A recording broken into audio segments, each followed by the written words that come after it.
If you don't understand where the lost 10 tribes of Israel was dispersed and became nations in the last days, as mentioned in Genesis chapter 49, you'll not understand everything that is happening on the world scene today. Because many things in Bible prophecy is for that Israel at the close of the age. In Leviticus chapter 26, verse 17 is one of those scriptures. And it says, I will set my face against you, and you shall be slain before your enemies. They that hate you shall reign over you, and you shall flee when none pursues you. Also in that same chapter of Leviticus 26, which describes in the first few verses that if they would obey God, all of these manifold blessings would come upon them. But down in verse 15 it says, if you disobey, all of these curses will come upon you. In Leviticus 26, verse 25, it says this, and I will bring a sword upon you that shall avenge the quarrel of my covenant. Why? Because we violated God's covenant and have not lived by it. And when you are gathered together within your cities, I will send the pestilence among you, and you shall be delivered into the hand of the enemy. But notice what else it does say in Leviticus 26, verse 31, just the first few words. And I will make your cities waste. How is he going to do this? Why would he do it? He gave the answer. Because you will not obey my covenant. This is the nation at large, not every single individual, because we're certainly trying to do it ourselves. In Deuteronomy 28, which is a parallel chapter, verse 25 says, the Lord shall cause you to be smitten before your enemies. Talking about the people of this nation. You shall go out one way against them and flee 7 ways before them, and shall be removed into all the kingdoms of the earth. Not a very pretty scenario. Notice Daniel 12, verse 7, the last part of it. Here's an angel revealing information to Daniel. And he sware by him that lives forever, that it shall be for a time, times and half. So the last 3.5 years. And when he shall have accomplished to scatter the power of the holy people, all these things shall be finished. The northern 10 tribes of Israel were part of the holy people. Whoever they are today, they are not keeping the covenant of God, except for individuals scattered here and there. Then it says in Deuteronomy 28, verse 37, and you shall become an astonishment, a proverb, and a byword among all nations where the Lord shall send you. Not a very pretty picture painted that we will be laughed at, ridiculed, the greatest nation on the face of the earth today, and going into national captivity, and strangers among us bringing that captivity. We've proven in the past, message after message, that international communism was created by the secret order of the Illuminati. It was to become the seen enemy of Christianity. All of the high echelon of the Illuminati worship Lucifer, or Satan the devil. They state publicly that they are atheist. They don't believe in God, in order to oppose Christianity, 2 opposites. One that worships God, Jesus Christ. The other denying any God exists, but that's only a front. And also, it will divert our attention away from them worshiping the devil.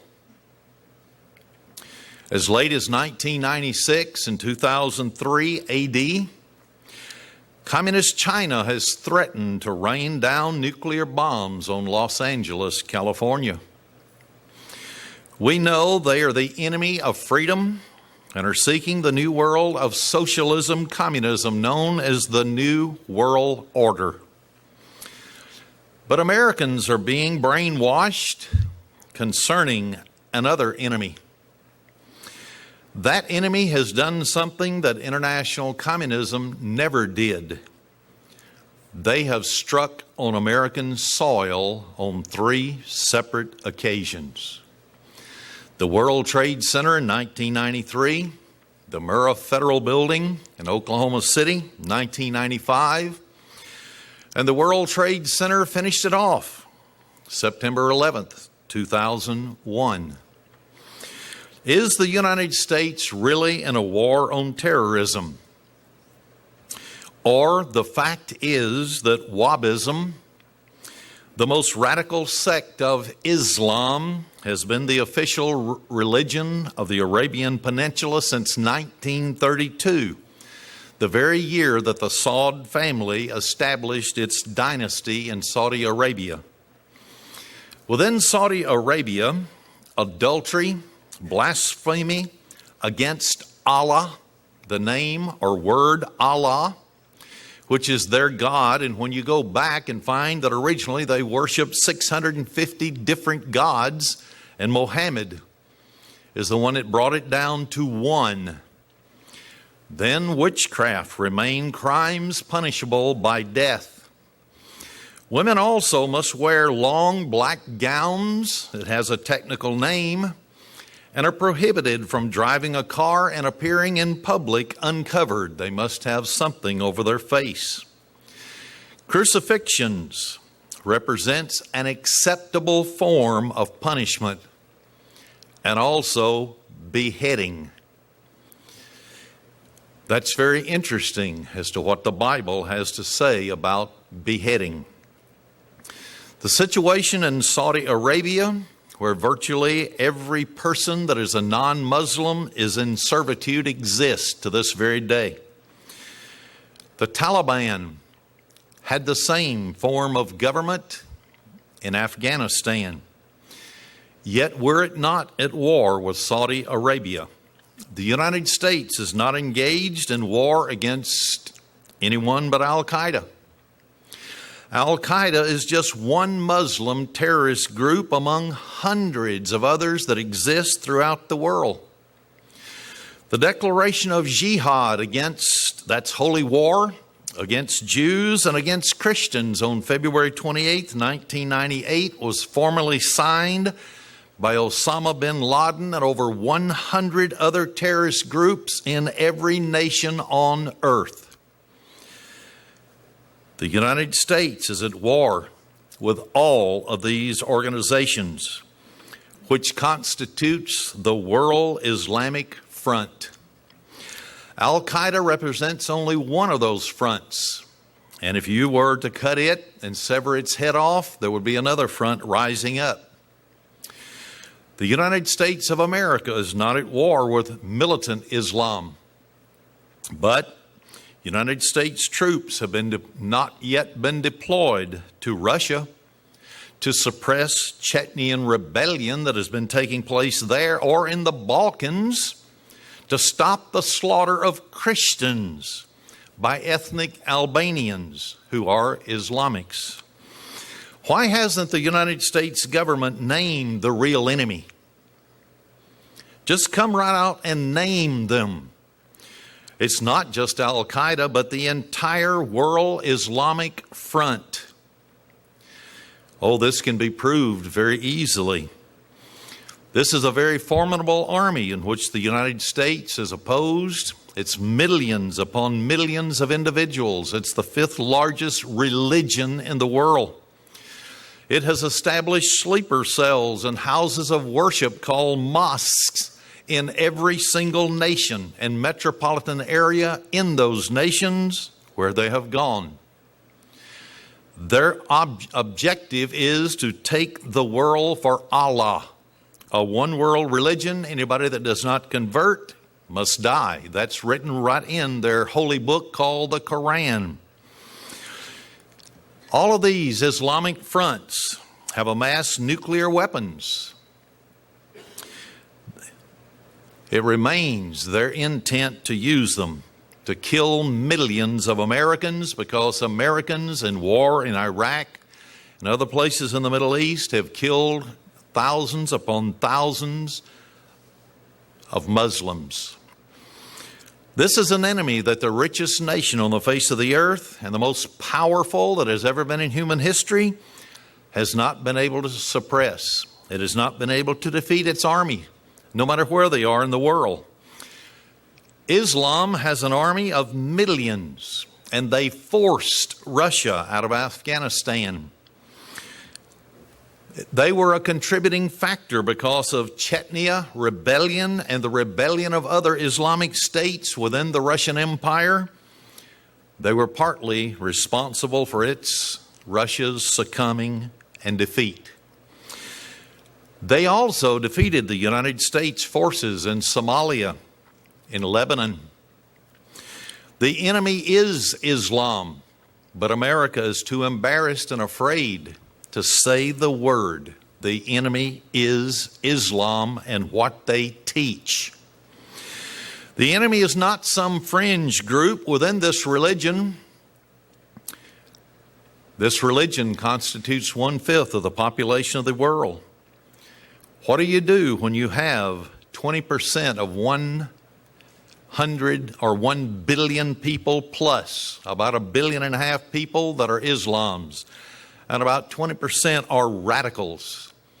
The others are simply called moderates, and we'll find out what those who have left Islam have to say about the difference in radical Islam and moderates. The head of the Brown Berets out in Los Angeles, California, which is a Mexican group, said that they would have the western part of the United States return to Mexico. And how could they do that? They said that the white population is dying. Therefore, since they're not having babies anymore, the Mexicans, who have many, many children and the population is exploding, will take over the Southwest by sheer population. Could there be any truth to all of this, to that particular statement? Americans just 30 years ago used to produce 3.6 offspring per family and was a growing population. But something began to happen in the 1960s and 1970s that stopped the growth of the American population called Caucasian. The feminist agenda said that women should control their own bodies and have the right to decide whether to carry a baby and have it delivered or to abort it. Then came along the environmentalists, and they produced false studies that said the population explosion was on the horizon and we had to produce less children. The United Nations, as well as individual industrialized nations, came up with plans to reduce the amount of new births in each country. The ones who carried out that program was United States, Canada, and Western Europe. None of the rest of the world paid any attention. Planned Parenthood came onto the scene. And in the last 30 years, starting in the 1970s, the population in America dropped from 3.6 children to 2.1 in America. That's just this country. And that factors in abortions. This means that Americans are only replacing their parents, and the population is no longer increasing. The only rise in census figures in America is either legal immigrants who came into this country, became citizens, or illegal aliens inside of our borders. Is it any wonder why Americans are becoming the displaced majority in their own land? The population is decreasing among us, not increasing. But look at even a bigger picture as what's happening on the world scene as I develop this message today. The developed Western industrialized nations dropped from 30% of the global population between 1970 and the year 2000 to only 20%.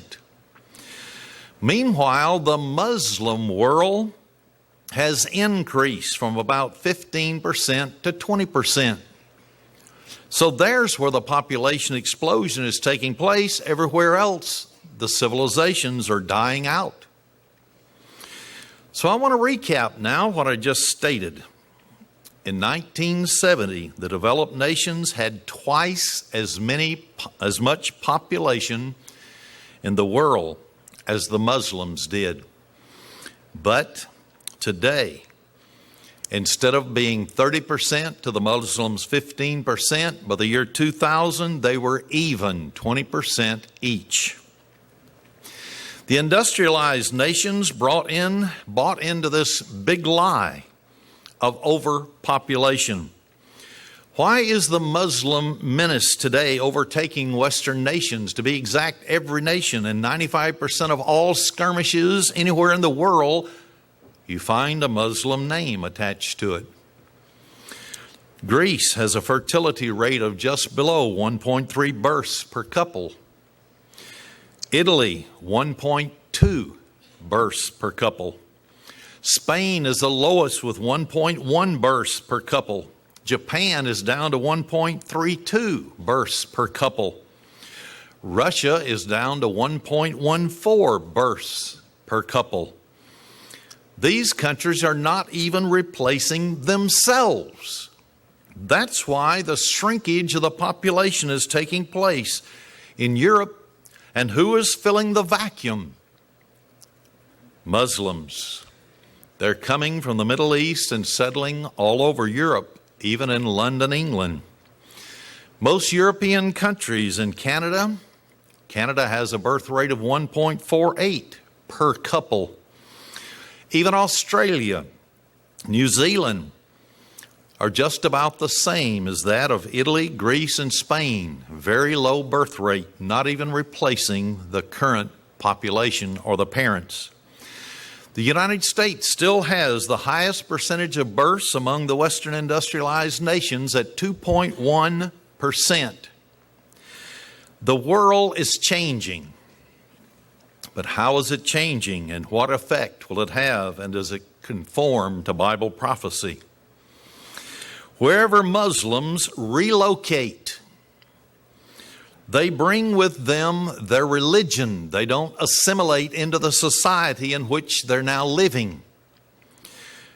They have no tolerance toward others' religion whatsoever. And that is what is taught in the mosque and in the schools that Muslims build.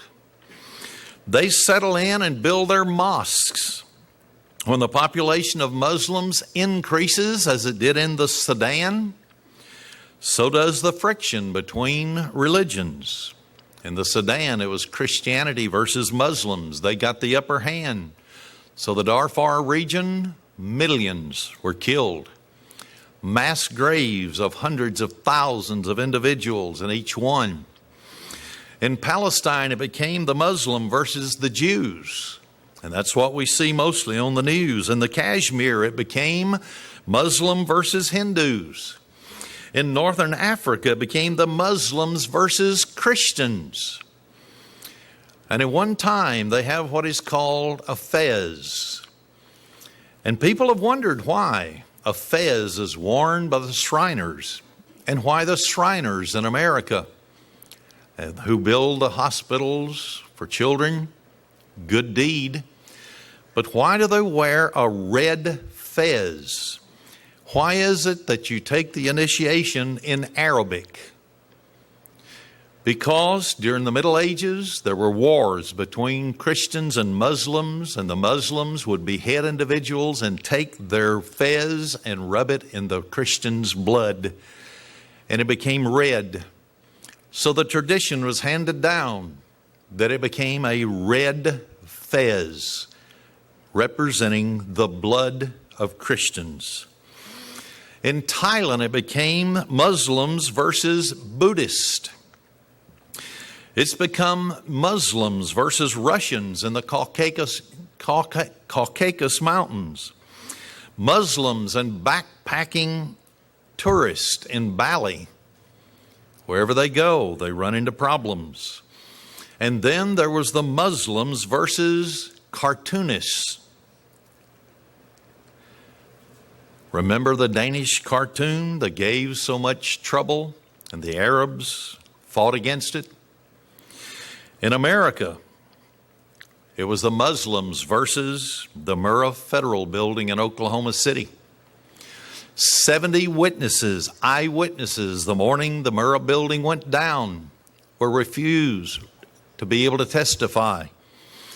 They said they saw people of Middle Eastern Arab extract speaking the Arab language in front of the building, and that Timothy McVeigh was paid $2,000 to drive a truck and park it there. But they wouldn't allow their testimony. Then it became the Muslims versus the World Trade Center in 1993. They were caught, tried, convicted in the court of law. Then the Muslims versus the World Trade Center of September 11th, 2001. They consider Christianity, the United States of America, as the great Satan. 90% of all confrontations in the world today are created by Muslims. That is a statistical fact. Why did the Bosnian Serbs collapse? Their population decreased in 30 years from 43% to 31%, while Bosnian Muslims increased from 26% to 44%. They had the upper hand. So wherever Muslims gain the upper hand, they enforce Muslim law. Anyone that will not convert and go by Muslim law, the penalty is death. It says so right in the Quran. Notice the nations with the fastest growing populations. Niger, 7.46%. Mali, 7.42%. Somalia, 6.76%. Afghanistan, 6.69%. And Yemen, 6.58%. All of these nations are Muslim, all of them. Do we begin to see why there is coming a worldwide persecution of Christians? Notice what it says in John chapter 16, verse 1 and verse 2. These things have I spoken unto you, that you should not be offended. They shall put you out of the synagogues. Yes, the time comes that whosoever killed you will think he does God service. Yes, they will think that we are infidels because we will not worship Allah. This is the way it is. The professing Christian population is shrinking, while the Muslim population is exploding. By sheer numbers, the Muslim religion is taking over much of the world, the foreign countries. There are 10 million practicing Muslims inside the United States today. They have 1,400 mosques that are training centers for their Islamic law. 80% of those are financed by the Saudi Arabian royal prince. One prominent Muslim cleric said they hope to capture the presidency one day and enforce Islamic law, Christianity versus Muslimism. The new congressman from Chicago, Illinois, who is Islamic, was going to swear an oath on the Quran, not the Bible. What if he were to run with Hillary Clinton as vice president of the United States in 2008? Wouldn't that be something? Hillary Clinton, communist ties, which we've proven in the past, along with an Islamic to enforce Islamic law in America. Jesus foretold of persecution at the end of the age, but he didn't say from what source that it would necessarily come. Now, Islam is the enemy, as expressed by the very life and the teaching of Muhammad, as is witnessed by the socio-political and religious movement of this prophet, as he unleashed his teachings against the Jews and Christian civilizations. It's upheld in contemporary Sunnis and Shiites throughout the world. They are the ones who are enforcing their new religion upon the nations they come into. The following supports this statement. Number one, the televised spectacle of Muslims in Afghanistan, Algeria, Egypt, Indonesia, Kuwait, Palestine, the Philippines, Saudi Arabia, Sudan, Yemen, England, yes, downtown London, and in New Jersey, United States, dancing in the streets upon hearing of the attacks on the World Trade Center and the Pentagon, 2001, September 11th. Number two, supporting evidence. Wherever there are images, they are of Osama bin Laden in shops, stores, stalls, marketplaces across the entire Islamic world. And the fact that Osama is now the favored name of all newborn Muslim boys is proof of his significance. A third supporting proof, a classified CIA survey shows that 95% of educated Saudis, that's from the country of Saudi Arabia, between the ages of 21 and 45 support Al-Qaeda and jihad against America. Now that's 95%. What have they been taught there? They've been taught Islamic law. You either convert or you die. A fourth supporting document, a Gallup poll confirmed that a majority of the world's 1 billion plus Muslims have an unfavorable opinion of the United States. And then a fifth supporting document, a 2005 Pew Global Attitude poll revealed that 60% of the population in Jordan and 51% of the Pakistanians have confidence in Osama bin Laden and what he did. And only 11% of the Jordanians and 46% of the Pakistanis oppose suicide bombings against the United States and Western countries. So the vast majority do support suicide bombs and jihad war against the United States and Western Europe. Now these figures become even more alarming when you realize that the poll was conducted among the general population, right on the street, the average person. Not the individuals who are in office, not the religious leaders, but the average person. A sixth supporting document, an earlier Pew poll showed that 58% of the people of Indonesia and 49% of the population of Morocco, which is in North Africa, openly expressed their support for bin Laden and his jihadist activities.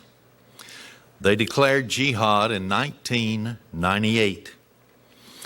A seventh supporting document, even in Turkey, which is supposed to be pro-Western, the popularity of bin Laden is the lowest in that country. And yet still 31% favored the bombing of 9/11 and the killing of American citizens in that bombing.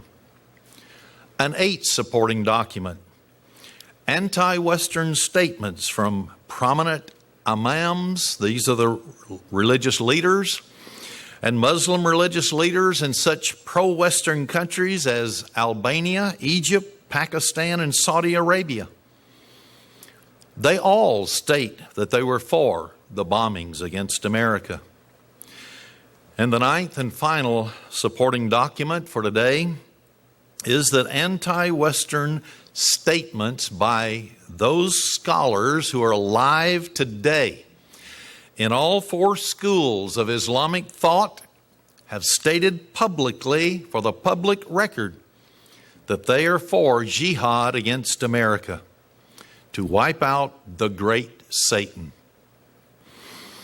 So the real fringe group within Islam is neither Al-Qaeda nor any other Muslim terrorist group, but it's a group called the Sufis.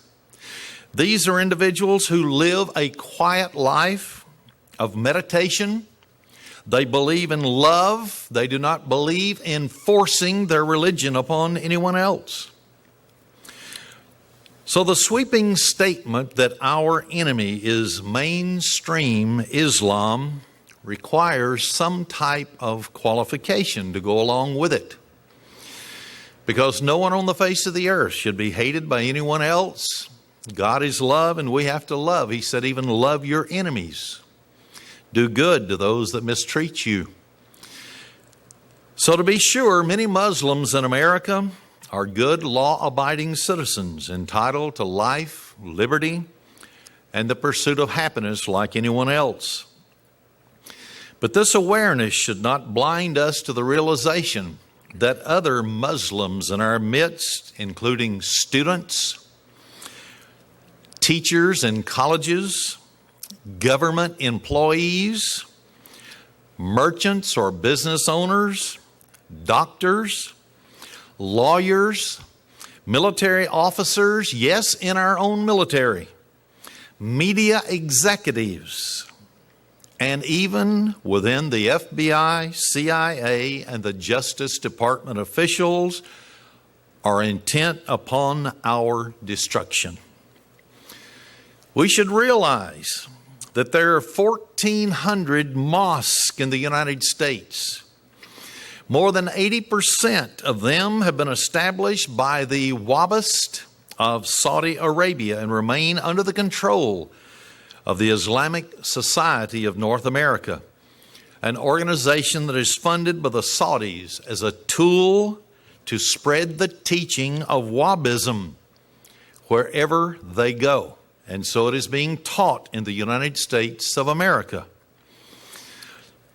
Should you or anyone else be fearful if you're just an average citizen in the United States of America of Muslims overthrowing our country? What did we fear in World War I? Did we fear Germany would take over and went to war to stop them? Yes. In World War II, did we fear Germany and then Mussolini and then the Japanese, the Triple Alliance, that they would destroy our way of life? Yes. So is being fearful of an enemy that has declared war upon you, is that some kind of phobia? And that you should not have that type of a phobia at all?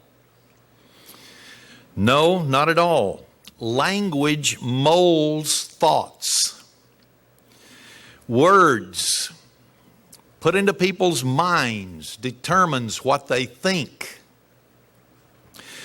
The coining of a word called Islamophobia represents an attempt by United Nations officials, and at that time it was Annan, who was the head of the United Nations, to put anyone to shame that would ever think that a Muslim would be intent upon hurting someone else. But that is not right. When you are facing an enemy, you have to recognize and identify the enemy, or you cannot defeat an enemy. I'm talking from a worldly war perspective. And certainly the United States government fits that secular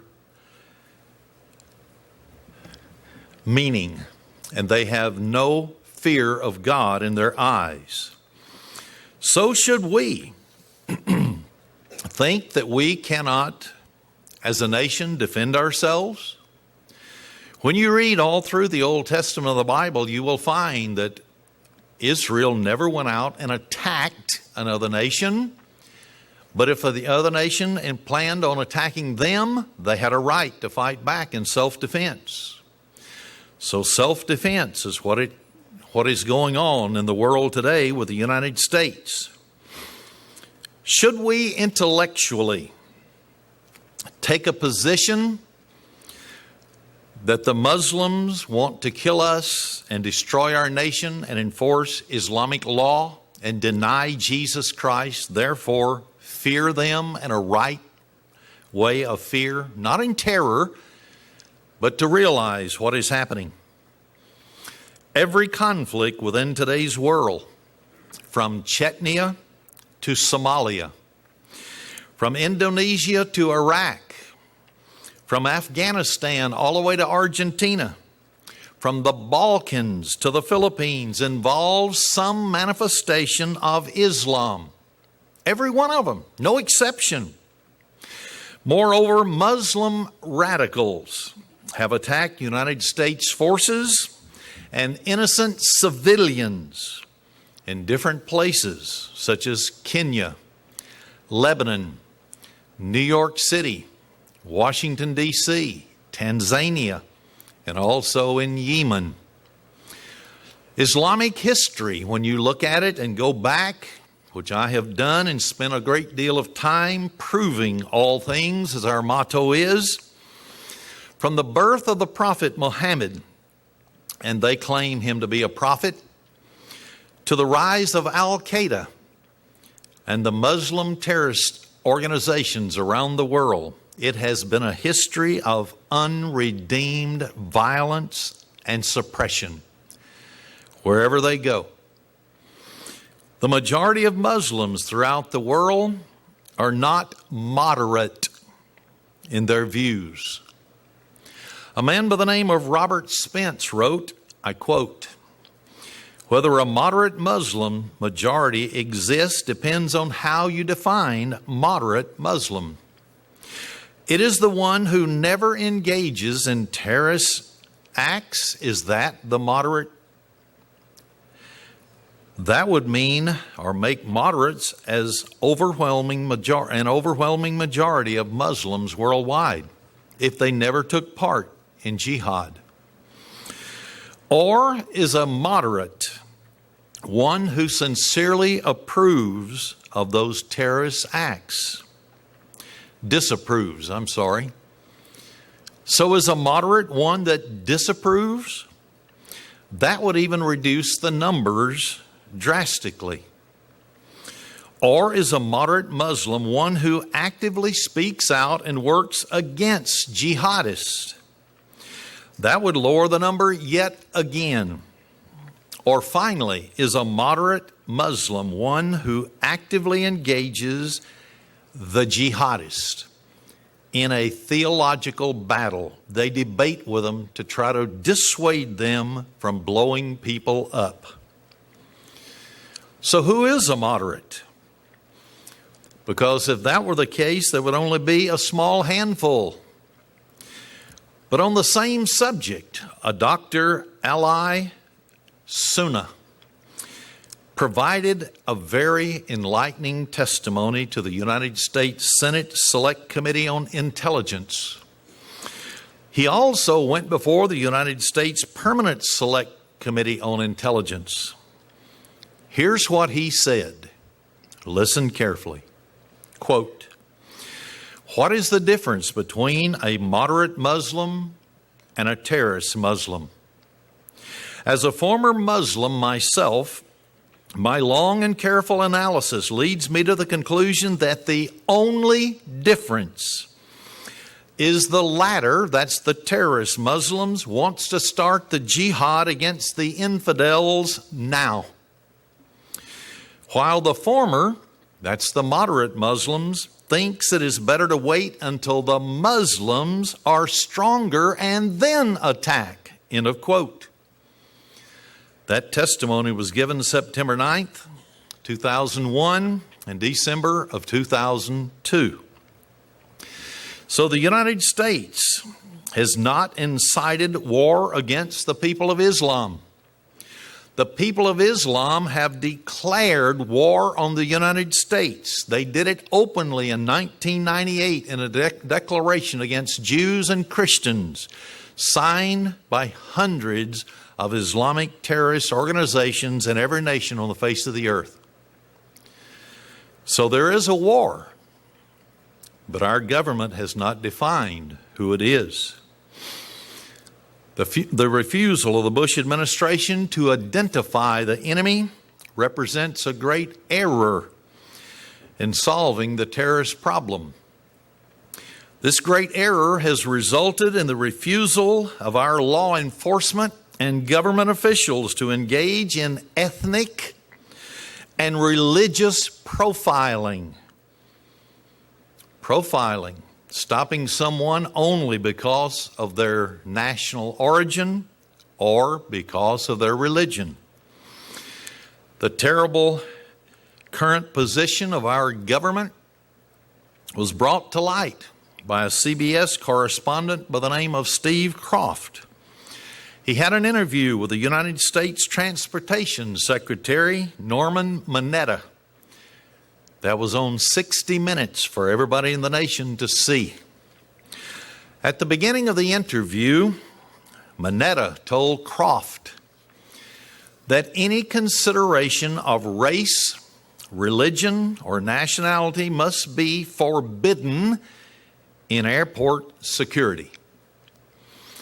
When Kroft inquired a little deeper about any circumstances in which profiling would make sense, Mineta said, absolutely not.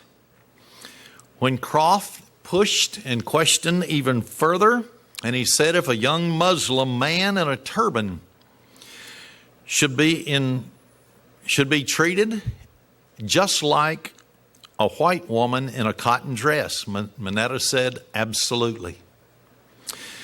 Kroft then pressed even further by asking, and I'm quoting, if you saw 3 Arab men sitting, kneeling, praying before they boarded a flight, getting on, talking to each other in Arabic, getting on the plane, no reason to stop and ask them any questions, he said, no reason at all. Now, this is a federal government. Did you ever wonder why a blue-eyed Baptist or a freckle-faced young kid or maybe a gray-haired old lady somewhere was frisked and searched at airports before they could get on? And yet Muslims walk right through security without delay or even being scrutinized. Now you do. The answer rests with officials like Mineta. The same reason our southern borders are wide open to illegal aliens to enter in. Officials like Bush and Mineta. But what about the FBI? Surely the FBI would never allow anything to happen within their ranks that could put our country in jeopardy. The lack of profiling. Those who have attempted to blow up the World Trade Center in 1993, the Murrah Federal Building in Oklahoma City in 1995, and the World Trade Center in the year 2001, as well as targeting the Pentagon, has caused us to accept our enemies as if they were our friends and give them positions of power within our country. How? The FBI, showing political correctness above common sense, recruited hundreds of ethnic Arabs and Muslims from terror-related countries to translate documents coming from terrorist sources in the Middle East. On the morning of 9/11, Sybil Sainez Edmonds, an FBI employee, discovered these translators celebrating the news of the attacks on the World Trade Center and the Pentagon. They told her that it was about time there was payback for everything the United States had done to the Middle East. And yet, there was no one, when it was brought to the supervisor of the office's attention, there was no reprimand. When Arab reports reached their superiors, instead, the man was promoted to the Arabic desk. Promotions, cheering that America was blown up, then promotion to the same person. Do we see now what's happening in America? Infiltration. It was like the old communist style of infiltration, only this time our government went out and bought them and put them on a payroll, and then they turned around against us. The refusal of the United States government to identify the enemy has caused the FBI to hire as special agents in charge of national security Muslims who were born and reared in terror-related countries.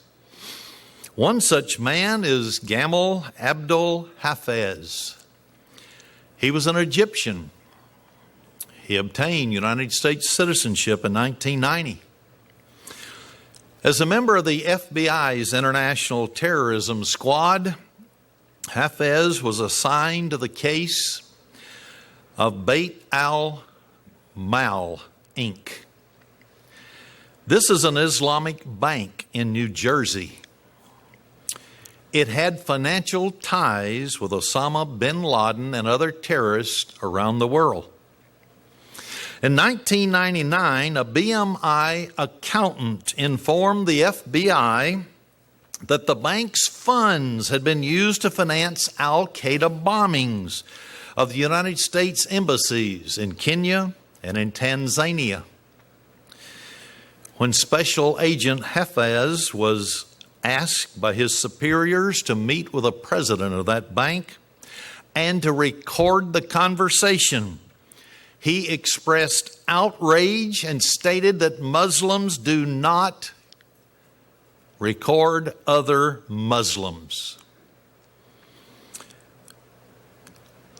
Then the official, Attorney Mark Fleshner, who prosecuted the case against BMI and the president of that bank, commented on Special Agent Hafez's behavior. He said, "I've never heard it happening in the history of the FBI." End of quote. A special agent by the name of John B. Vinson, who worked with Hafez, added this, quote, "He," referring to Hafez, "wouldn't have any problems interviewing or recording anyone who wasn't a Muslim, but he couldn't record a Muslim for religious purposes." End of quote. So they hid behind religion. But where was his loyalties? Where did they lie? Was it with the United States? Or was it with a religious organization that is taking the world? But who were some of Special Agent Hafez's contacts? Hafez has become involved with the investigation of a man by the name of Sami al-Arian. He was a former professor of computer science at the University of South Florida. Now, the investigation was going on while he was still the professor.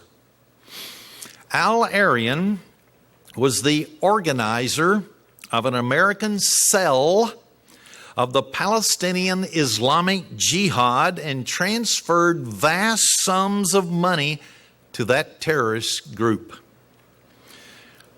In its manifesto, Palestinian Islamic Jihad speaks of the United States as the great Satan. And it proclaimed that the group's objective is the destruction of Israel and the end of Western influence in the Middle East. Now, how could President George W. Bush, and I've got his photograph and we'll put it in one of our magazines with the family of this person, this professor. How could he be photographed with Al-Arian's family as they left the country, but he had to remain behind because of federal charges? Why would he do that? The Palestinian Islamic Jihad is responsible for the murder of more than 100 civilians in Israel and Israeli-occupied territories, of which 2 of them were American women. Al Arian, along with his fellow University of South Florida professor, Bashir Nafi, created the World Islam Study Enterprise, abbreviated WISE, W-I-S-E, which became a breeding ground for jihadists. There was a blind sheikh, Omar Abdel Rahman, and a host of other co-conspirators of the 1993 attack on the World Trade Center who were frequent visitors to WISE. By 1996, a hotline had been established between New York City and Central Florida to coordinate terrorist activities. Now, many prominent jihadists, from the Al Farouk Mosque in Brooklyn, New York, and the Al Salem Mosque in Jersey City, traveled that hotline to receive training in South Florida. The list included Ramez Youssef, the chief strategist of the 1993 attack on the World Trade Center. Jose Padilla, later indicted for an attempt to blow up the Brooklyn Bridge with a radiological device. Then there was Mohammed Atta and other Al-Qaeda operatives of the September 11th, 2001 World Trade Center's demolishing. And then there was Adnan L., and his name is about 14 letters long, and I'll not attempt it, who has been singled out to serve as the commander of the upcoming American Hiroshima. Does everybody know what that means? Hiroshima was the place where the first atomic bomb was dropped. And so he is the one who has been placed as the commander of planning the bombing of American cities with nuclear suitcase bombs. And he was one who traveled the hotline from these mosques in New York and New Jersey to the college professor in Central Florida. Upon receiving notice that he was the target of an FBI probe, Al Arian sought out this special agent Hafez at a law enforcement conference in Washington, D.C. He questioned Hafez about the details of the case. When he returned to headquarters, Hafez informed the FBI colleagues there about his conversation with Al Arian, an FBI veteran of 34 years by the name of Barry Carmody. He sensed that this was a very unique opportunity for the FBI to learn of the inner workings of the Islamic terrorist groups inside the United States. So he asked Hafez to follow up at his meeting with Al Arian with a telephone call and then secretly tape record the conversation. Once again, Special Agent Hafez was outraged by the suggestion. Even though bugging of telephone conversations and recording them is standard procedure for the FBI. But he wouldn't do it. Where did his loyalties lie? Hafez said that he would not record the conversation without Al Arian's knowledge and permission. And of course, Carmody, the FBI agent who suggested the recording, said that's outrageous. That defeats the whole purpose. Yes, if he'd have told him that he was going to be recorded, he'd have been tipped off. He would have fled the country, but he didn't get away. Only his family was seen off by President George W. Bush. The purpose was to defeat the terrorist. But when Hafez refused to tape Al-Arian, it might have prevented, his information could have prevented, possibly, the bombing in September 11th, 2001. Because he definitely had information, and it was all the individuals who were there in training that also hijacked the bombers. Every one of them had been there. But what about Professor Al-Arian? What happened to him? The case against Al-Arian dragged on for years. Thanks to Special Agent Hafez and the University of South Florida students and faculty members who rallied to his defense. When the Board of Trustees and the university president by the name of Judy Genshaft moved to dismiss Al-Arian, all of a sudden they were swamped by groups from all over the country. Every single one of them were identified as Communist Front organizations. Organizations such as the Coalition of Progressive Student Organizations. And then there were many others. The African Studies Group, Amnesty International, the Campus Greens was another, the College Democrats, Ciba Viva, a Spanish-speaking group with a communist leader, Free the Planet organization, and the Free Thinkers. Then there was the Muslim Student Alliance, the NAACP. Now, National Organization of Women, the Student Environmental Association, Students for International Peace and Justice. Then, of course, the Pride Alliance, and then others.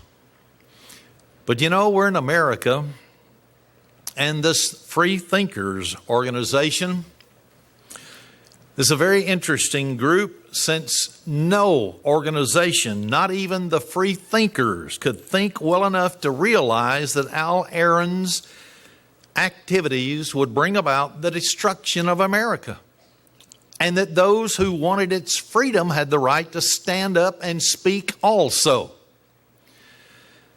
And so, it didn't matter to any of these groups, not even when tapes were played from speeches that were given by Al-Arian that demanded death to Israel and damnation for the United States. Those are his words out of his speech.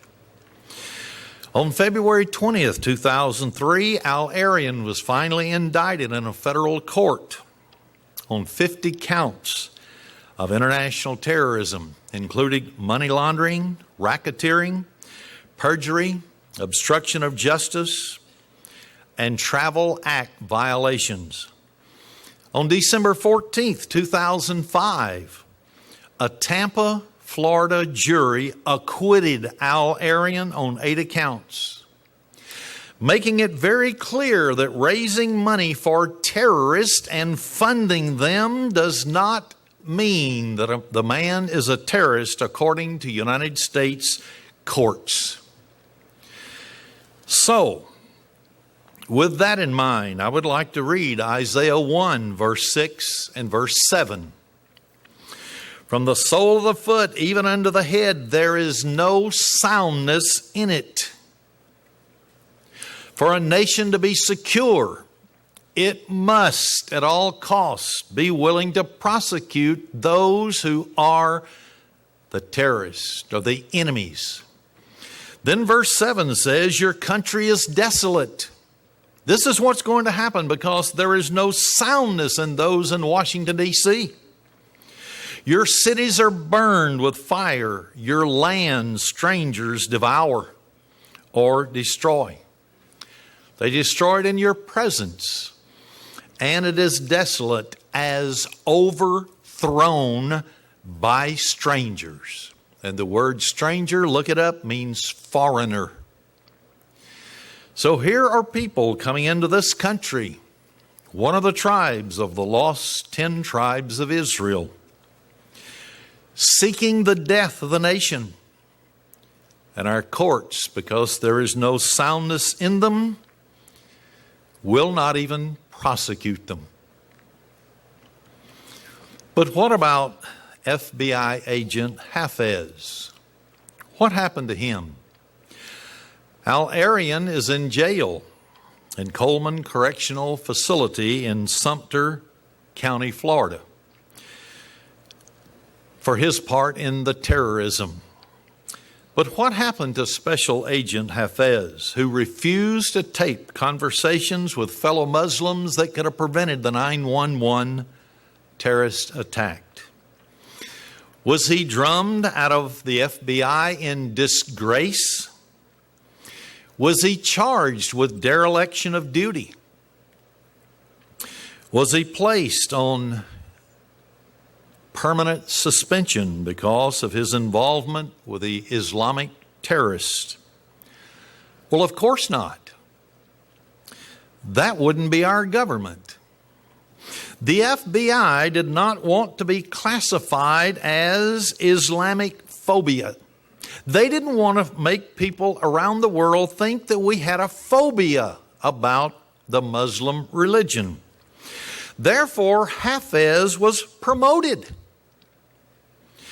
to the post of Deputy Legal Attaché in Riyadh, Saudi Arabia. Why is that important?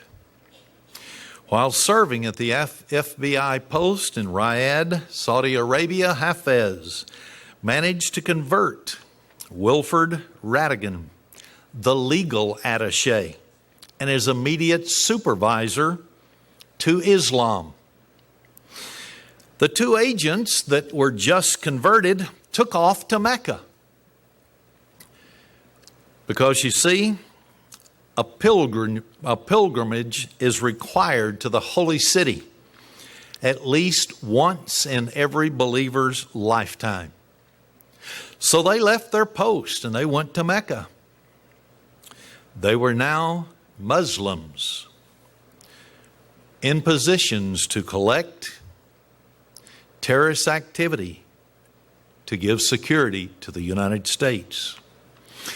Within months of Hafez's arrival in Saudi Arabia, the central headquarters of FBI in Washington, D.C., began receiving complaints about the failure of the Riyadh office to pursue leads regarding terrorist activities. Bureau chiefs were dispatched to investigate the matter. They went there personally. They discovered that Hafez had shredded more than 2,000 documents relating to Al-Qaeda and the 9/11 attacks. Several of these documents were not duplicated in FBI computers and files, including letters from Saudi Arabia officials concerning terror suspects the United States should be on the outlook for. Hafez and Radigan were recalled to the United States. Bertie Abdel Hafez, his ex-wife, charged that he had faked a burglary at their own home in Roanoke, Texas, in order to collect about $25,000. Now, why did I mention that? Because it fits into the scenario. Hafez was placed on administrative leave. This was pending the discovery, the review, the disciplinary review that was underway.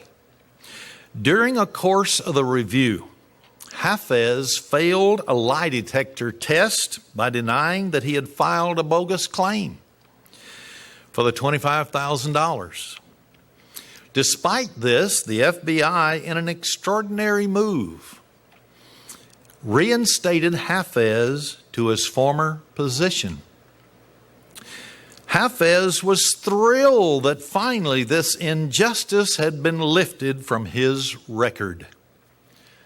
2,000 documents might have prevented 911, access to the hotline that could have prevented 911, but he was rewarded. He was given back his job. This is because there is no soundness in the leadership in Washington, D.C., and I hate to say that.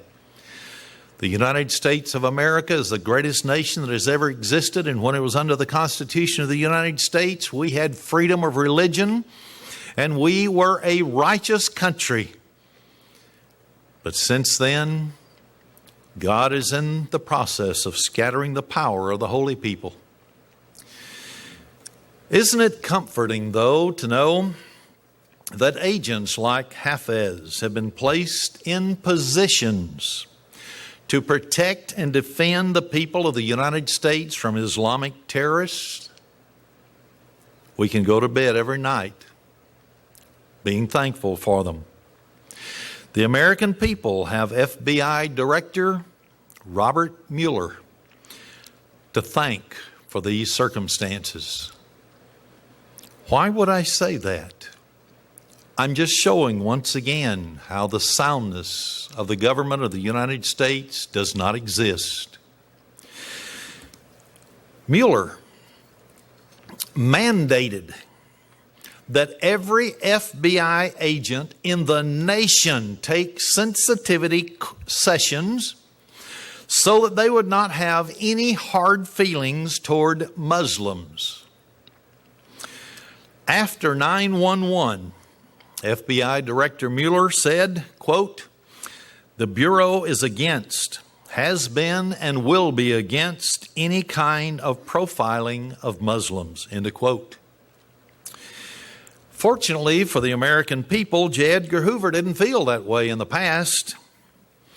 He didn't believe the Nazis should have any fortune but be rounded up in America. Any Nazi sympathizers put into prison until the war was over. The Bund and German-American officials, they were all rounded up, those who supported the Third Reich. And secret agents for the Third Reich were rounded up and imprisoned. He profiled communists also to protect our country from being overthrown within. But Mueller doesn't want to be perceived as a person of intolerance or religious bigotry. There's a difference in fact and perception. He mandated that all agents must attend sensitivity training sessions in Islamic customs and practices in order not to offend Muslims with a crude remark or a disrespectful gesture. I've heard it called the old Houston hand gesture as you're riding along. The training was taught by mullahs and Islamic religious leaders. It included lessons in the benevolent nature of Muslim religion, but it never once pointed out any of those places in the Quran which said you convert or die. Infidels are the enemy and must die. Never once.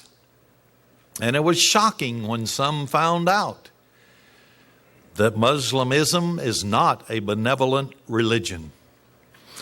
During the sessions, the agents were not allowed to raise questions about the Prophet Muhammad or the teachings of the Quran that might be offensive to the instructors that were there.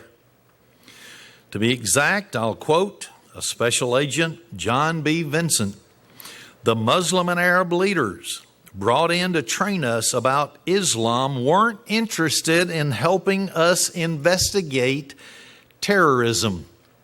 They all have an agenda of making sure FBI agents don't discriminate against Muslims and Arabs.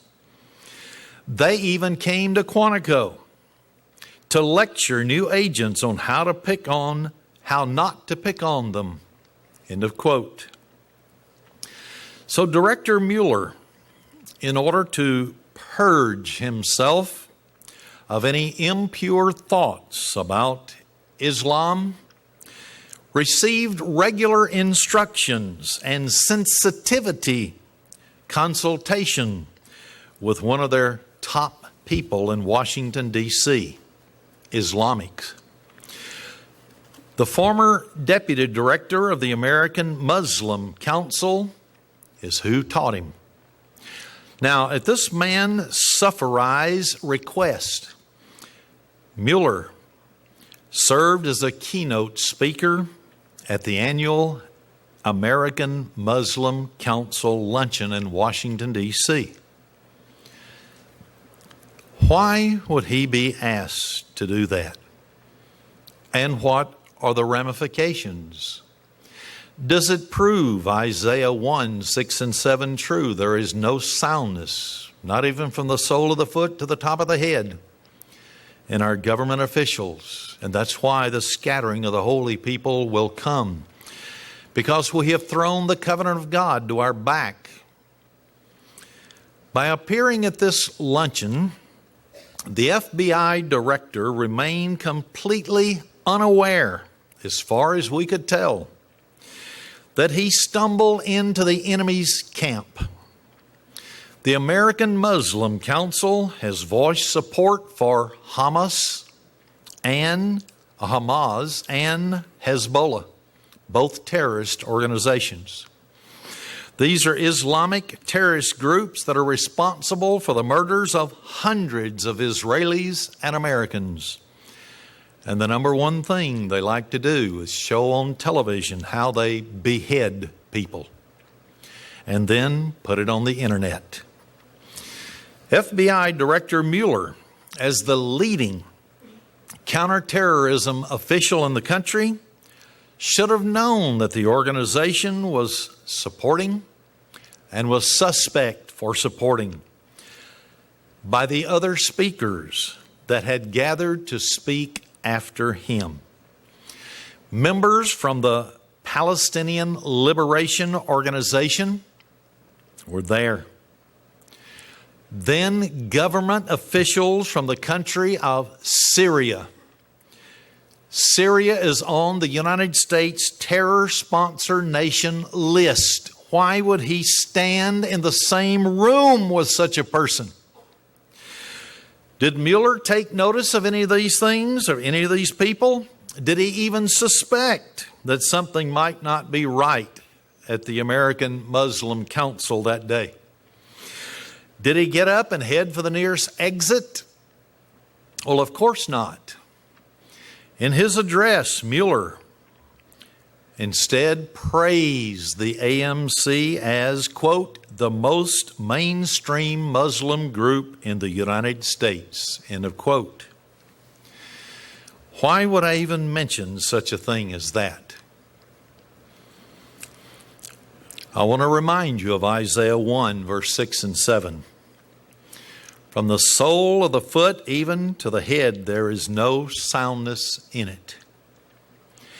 And then verse 7 says that there are going to be foreigners who will overthrow us. Now let's continue for a few more minutes.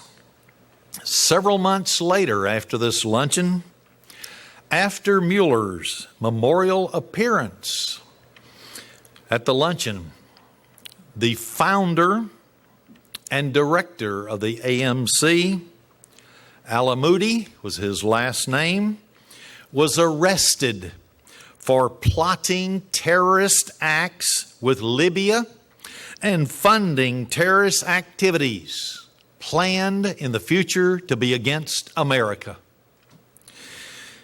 At his trial, federal prosecutors produced tapes in which Al-Modi called for the conquest of America in the name of Allah and complained that the 1998 Al-Qaeda attacks on United States embassies in Kenya and Tasmania were far more effective because they killed more Africans than they did Americans. So it would aid in turning the world against America. Can you see what is going on in the world today? The United States is having the world turned against them, and it is a plan and a plot of Satan, the devil. He's behind all these governments. He's behind all these organizations. Satan was a murderer from the beginning, and any organization on the face of the earth that promotes murder, beheading,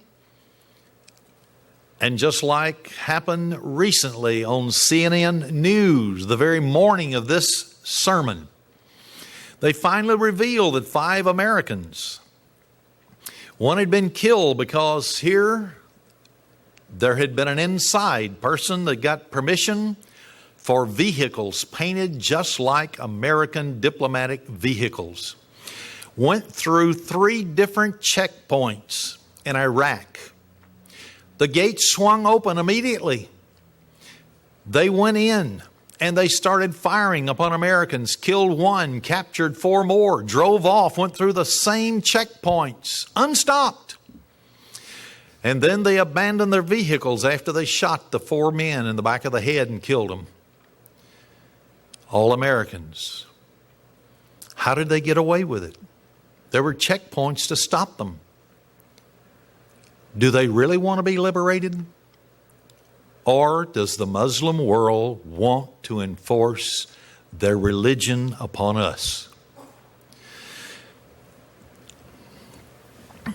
After his incarceration for his activities, Al-Modi, he was found guilty and sentenced to 23 years in a federal penitentiary. More information began to come to light about Al-Modi, including allegations from the United States Treasury Department that the American Muslim Council founder had close ties with Osama bin Laden and had raised money for Al-Qaeda throughout the United States. But none dare call it treason. Because if you do, you're not politically correct. America must go. So say the leaders in Washington, D.C., and so they have formed these ungodly alliances with these people and allowed them free reign and free access in our nation. FBI Director Mueller was not the only Washington official to be fooled by Al-Modi and his mainstream group. Al-Modi took part with President Bush in a prayer service for the victims of 9/11. And he also arranged a Ramadan, now that is a Muslim holy day, fast-breaking dinner for congressional leaders. And who was it that invited the leaders? Former President Bill Clinton. The Washington Post hailed Al-Modi as, quote, a pillar of the local Muslim community, end of quote. And his face appeared on the cover of Silent No More magazine, America's False Images of Islam.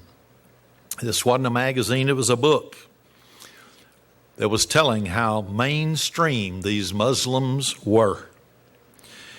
Yes, the United States is in deep trouble because our leaders can't recognize the enemy and will not define the enemy. Mr. Mueller is the country's leading counterterrorism official. And if he doesn't recognize the enemy, then the American people are in serious trouble. Serious trouble. Not just trouble, but I mean serious trouble.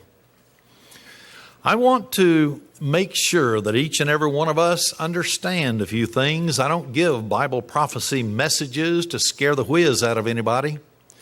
I give them because God Almighty called me in 1980. And then when hands were laid upon me, the fourth person that said the prayer said, set him aside for the ministry of prophecy.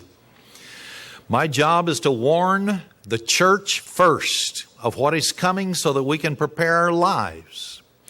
Secondly, it's to warn the nation and any that might turn. They can get in harmony with God and start keeping His everlasting covenant as we are attempting to do. And so I encourage you often by reading Luke 21 verse 36 where it says, watch. The word has a dual meaning, both watch world news and watch your personal lives. In the context here, it's talking about all of these prophecies that are coming to pass. So it's talking about watching world news. But also the last sentence tells us that we have to watch our spiritual lives to stand before the Son of Man. It says, watch you therefore, and pray always that you may be accounted worthy to escape all these things that shall come to pass, and to stand before the Son of Man. Brethren, there are people that are going to be exempt from going through the persecution, the trials, the tests. They're not going to be beheaded by Muslims. They're not going to be shot in the back of the head as our military is. They're not going to be forced on their knees and say, convert to Allah or you're dead. They are going to be protected. But it's those in good times that are willing to examine themselves that are going to be counted worthy to escape all of these things. There are people for years that have been afraid to be a part of this ministry because of Bible prophecy.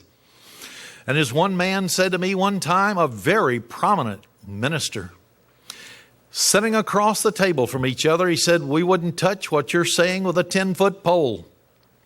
We had 26 prophecies that we preached for years and not one of them came to pass. So we'll not have anything to do with prophecy. We're backing off and talking about Christian living. So God laid it upon me to do it. I have to do it. And it's not to scare anybody. It's for one reason, so that we will know the signs of the times in which we live. So that we'll know that we need to get our lives right. And when we think we have it, then we can look a little deeper and a little deeper and to find every little problem that we have in our life that is not good, that does not reflect Jesus Christ in our life. And when we're doing these things in sincerity, when we're doing it, when we're loving our husband, we're loving our wife, we're loving our children, we're loving one another, then we're approaching the very character of God Almighty and what He's talking about right here in Luke 21:36, to be counted worthy to escape. None of us are. I remember one time a man threw up to me, he said, Eve was deceived, not man. Therefore, all the sins in the world are caused by women. That's a bald-faced lie. The Bible says in Romans 3:23, for all have sinned and come short of the glory of God. Those Pharisees in Matthew 23 were men. Jesus Christ said they were like whited sepulchres. They needed to get their lives right. They needed to transfer themselves from Satan's kingdom of darkness into the kingdom of light, but they wouldn't do it. But you and I can.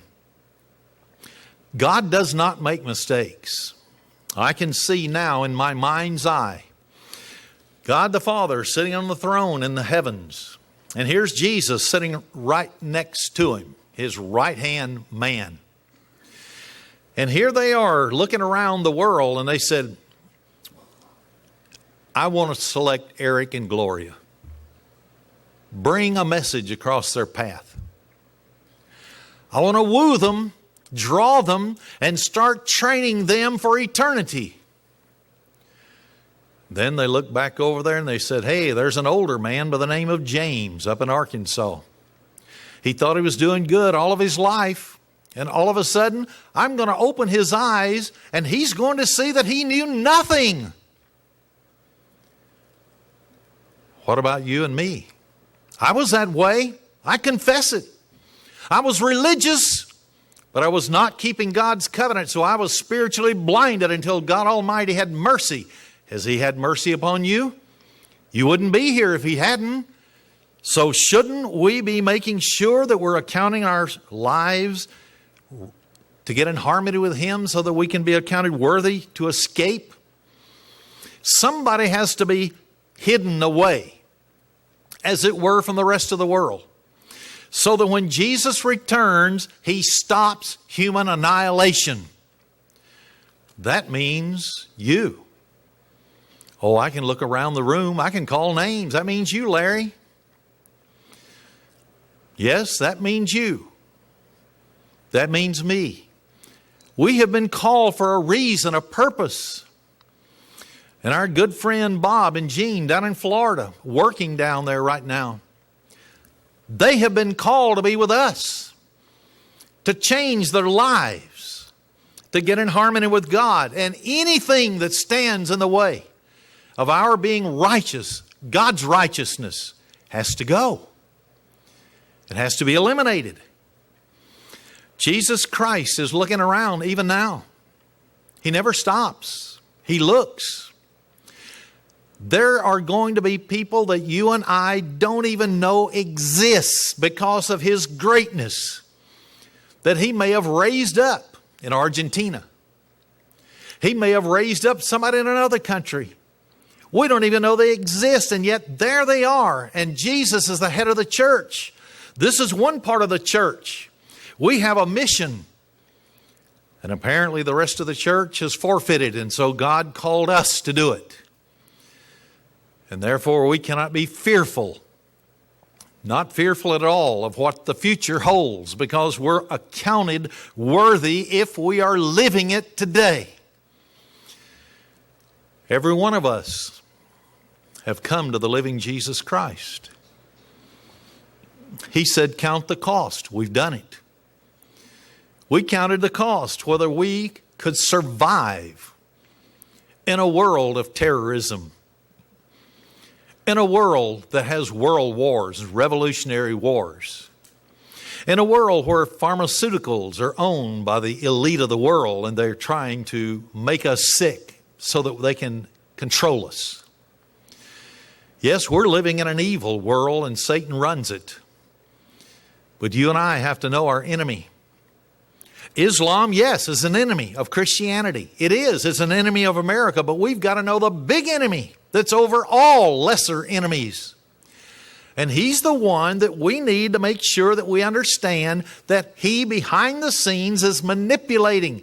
And we cannot let ourselves fall into one of His traps so that He manipulates us out of the church and we have to take our crown off. Jesus wants us to receive a crown of righteousness prepared for every single one of us. But it won't happen if we're not diligent. I mean, really diligent. We can't just slough things off and say, I'll quit cursing next week. I'll quit lusting next month. No, the lust of the flesh, the lust of the eye, and the pride of life, those are the three major categories in which all of the sins fall into. And every one of us, from your minister right on out, must overcome all of these things, because I'd hate to be preaching all of my life since I was, a young whippersnapper in 1980, and then lose, and somebody else receive my crown. I don't want that to happen. I don't want it to happen for you either. God loves you, or He wouldn't have called you. And I'm going to prove it by the very last scripture that I give today. But one thing I want you to keep in mind, I don't care if you have been married to an unbeliever in the past and that unbeliever left you. that means you are free to remarry, but only in the Lord.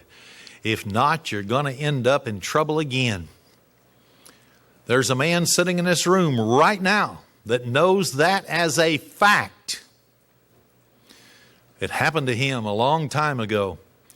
If somebody is not called and bearing the fruits, they cannot do anything but negate your spirituality and drag you down. Be very careful. Very careful what you do, who you bum around with, who you talk with, who you work with.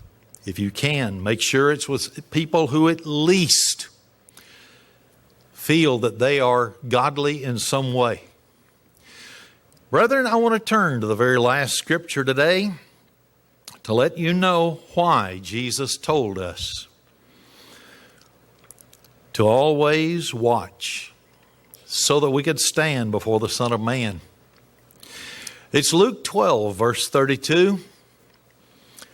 Notice what he starts out by saying, "Fear not, little flock."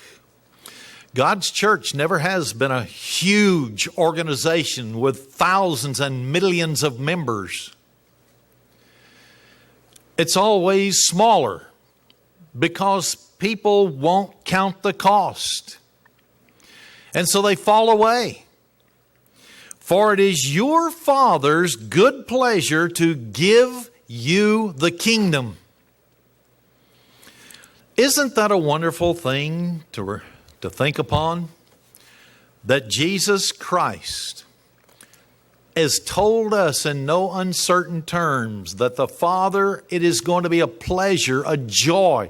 He's sitting there waiting with great anticipation for you and me to inherit the kingdom of God. For Moses to be resurrected, King David, and we shake their hands and hug their necks and say, we all endured. This is what it's about. Bible prophecy is a tool.